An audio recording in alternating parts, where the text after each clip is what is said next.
Henry, Gordon, and James had been shut up for several days. At last, the Fat Controller came to the shed. I hope you are sorry, he said sternly, and understand that you are not so important after all. Thomas, Edward, and Percy have worked the line very nicely. They need a change, and I will let you out if you promise to be good. Yes, sir, said the three engines. We will. That's right, but please remember that this no shunting nonsense must stop. He told Edward, Thomas, and Percy that they can go play on the branch lines for a few days. They ran off happily and found Annie and Colombo at the junction. The two coaches were pleased to see Thomas again, and he took them for a run at once. Edward and Percy played with trucks. Stop, stop, stop, screamed the trucks as they were pushed into their proper sidings by the two engines.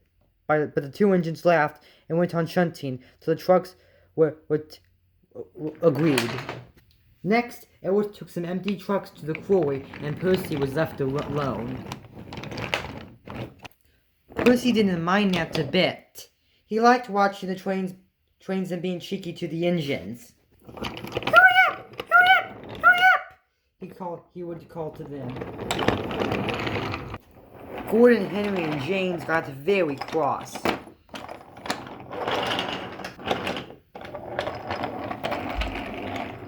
After a while, he took some trucks onto the main line, onto another siding. When they were tiding, he ran onto the main line and waited for the signalman to set the points so that he could cross back to the yards. Everyone had warned Percy, be careful on the main line.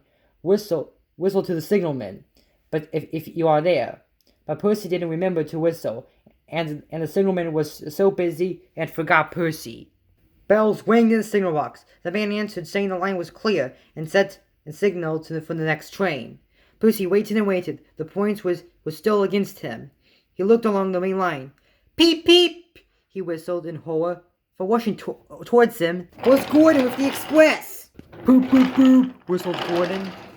His driver shut off steam and applied the brakes. Percy's driver turned on full steam.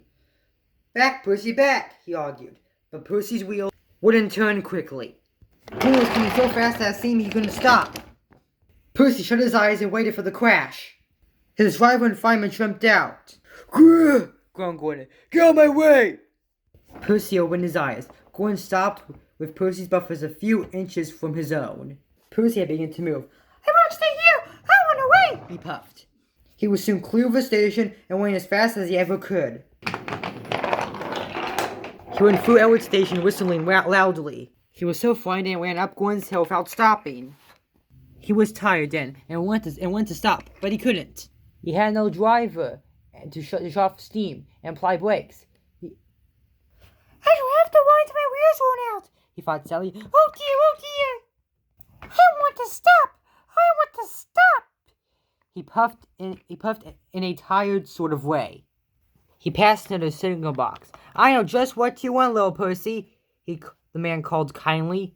He set the points, and Percy puffed wearily onto it in a nice empty siding ending at a big bank of earth. Percy was so tired that he couldn't care where he went. I want to stop! I want to stop! Oh, I have stopped! He puffed thankfully. Never mind, Percy, said the workman as they dug him out. You shall have a drink and some coal, then you'll feel better. Presently, Gordon arrived. Well done, Percy. You started so quickly that you stopped a nasty accident. I'm sorry I was cheeky, said Percy. You were clever to stop. Percy now looks in the yard and finds coaches for the trains. He is still cheeky because he is that sort of engine, but he always is most careful when he goes on the main line.